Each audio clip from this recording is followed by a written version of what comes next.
Hej og velkommen til denne lille video omhandlende projektgranskning eller kvalitetssikring med Autodesk Revit 2014 og Autodesk Design Review. Jeg har nu afsluttet dette lille dispositionsforslag, som er klar til at blive printet. Det vil sige, at jeg har opsat planer. Jeg har opsat et par opstalter her, samlet alle facaderne på et stykke papir. Jeg har lavet et enkelt lille snit her. Så det er udgangspunktet i det her lille eksempel på, hvordan man kan projektgranske eller lave kvalitetssikring på sådan et lille projekt. Så starten her har ikke været spor anderledes, end hvis jeg vil printe det hele til PDF eller printe det ud på papir. Det hele er sat op, projektet er sat op med planer, facader og snit i det her eksempel, og ikke så meget andet. Så tingene er klar til at blive printet eller eksporteret, som er det vi skal i det her tilfælde. Så jeg går op på mit Revit-ikon, øverste venstre hjørne, og siger eksport til det der hedder DWF. Her kan jeg så vælge at printe et enkelt ark. Jeg kan også vælge at printe flere ark ad gangen, og i og med at det er projektgranskning vi vil lave, så er det jo dejligt nemt, at det hele er samlet i en fil. Så jeg vælger Sheets in the Model og vinger af, sætter et flueben ud for de planer, de tegninger, som jeg nu gerne vil have med i mit lille sæt. Så eksporterer jeg det. Jeg giver projektet et navn og siger OK. Det der nu sker, det er, at projektet bliver printet eller eksporteret til det format, der hedder DWF, altså Autodesks Design Review program. Her ligger min fil, som så hedder DWFX, som jeg så lige prøver at åbne. Og programmet skulle gerne blive installeret sammen med Revit-installationen. Hvis ikke den gør det, så kan den efterinstalleres, og programmet er gratis, så man behøver ikke at have Revit installeret på sin maskine, hvis man vil bruge programmet. Kan så se, at de 3 sheets, som jeg er vinget af, de er blevet eksporteret til det her format. Og jeg finder så i min projektgranskning, at overkant vindue er ikke det samme som overkant døren. Jeg har forskellige værktøjer herinde, som jeg kan bruge til at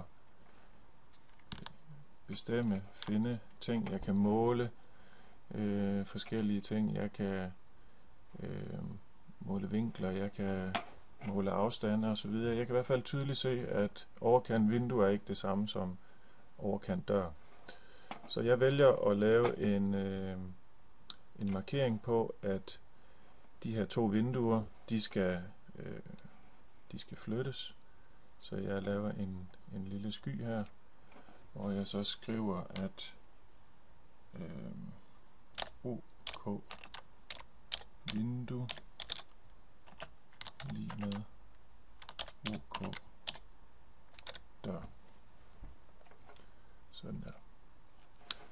Og jeg kunne så fortsætte min granskning på de øvrige sheets her. Jeg nøjes dog med at have den her lille markup som den eneste.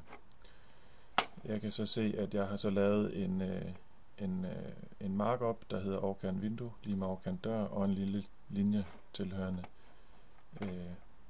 den her lille granskning. Så jeg gør det, at jeg nu gemmer min fil, og jeg vil gerne gemme den i et nyt navn. Jeg kan kalde den granskning af nok. Sådan der, og gemmer den ned. Så skulle der gerne være nogen i den anden ende, der tager hånd om de her ændringer, som jeg nu har fundet i min granskning.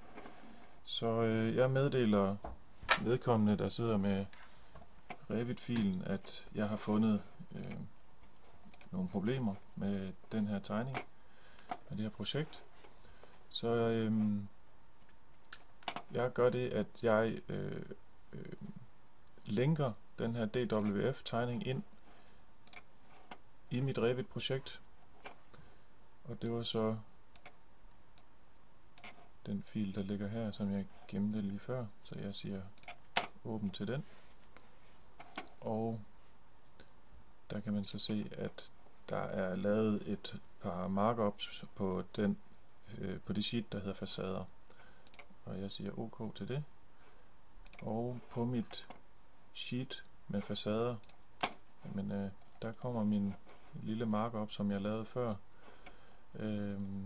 Jeg kan så markere det her view og sige activate view, så jeg retter tingene til herinde direkte. Så jeg markerer mit vindue og det andet vindue og siger, glemte jeg lige at markere den dør her, se den hedder 2121. Det vil sige markere de her to vinduer og siger, at head height skal hedde 2121. Sådan der. Og så er det, som det skal være.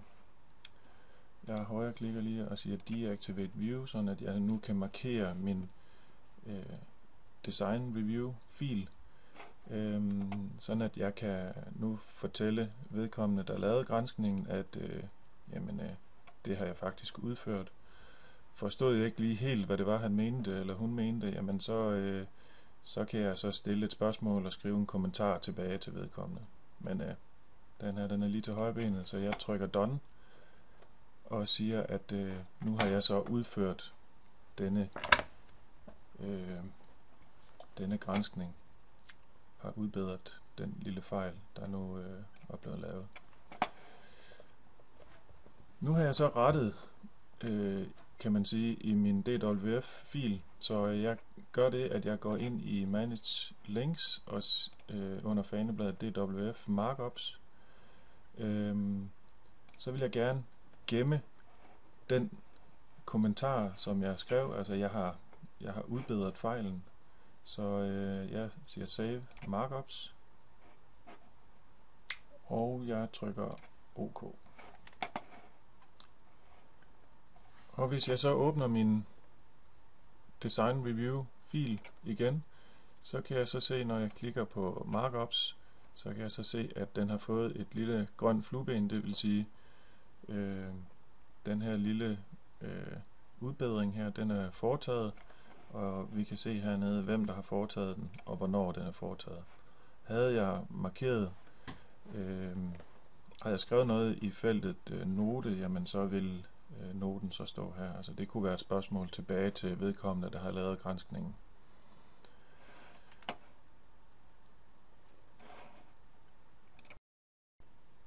Det sidste, jeg lige vil vise jer her i Design Reviewen, det er, at den rent faktisk har en super funktion i det at printe. Nogle af jer har måske prøvet at printe flere sheets på én gang, og det kan godt være lidt besværligt, hvis man har flere forskellige papirstørrelser i samme projekt. Men her er Design Reviewen super god, fordi den kan håndtere forskellige papirstørrelser.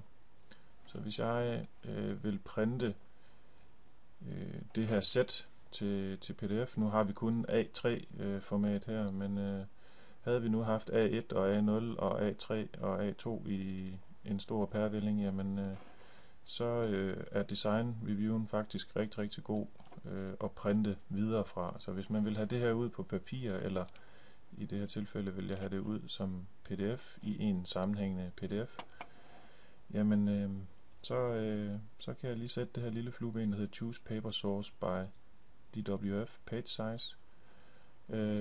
Så kan den rent faktisk håndtere de her forskellige papirstørrelser. Men det var det hele, jeg ville vise i denne lille video. Tak fordi I kiggede med.